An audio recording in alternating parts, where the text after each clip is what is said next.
జ్యోతిష్య శాస్త్రం ప్రకారం నవగ్రహాలకు అధిపతి అయిన సూర్య భగవానుడు జూన్ నెలలో వృషభ రాశిలోకి ప్రవేశిస్తాడు.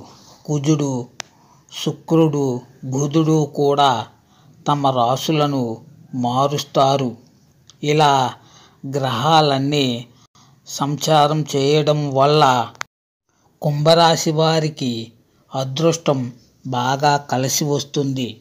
దీని ద్వారా ఆదాయం పెరగడంతో పాటు మంచి నిర్ణయాలు తీసుకుంటారు. ధనలాభం భారీగా ఉంటుంది. ప్రధాన గ్రహాలన్నీ జూన్ నెలలో రాశులను మారుస్తాయి.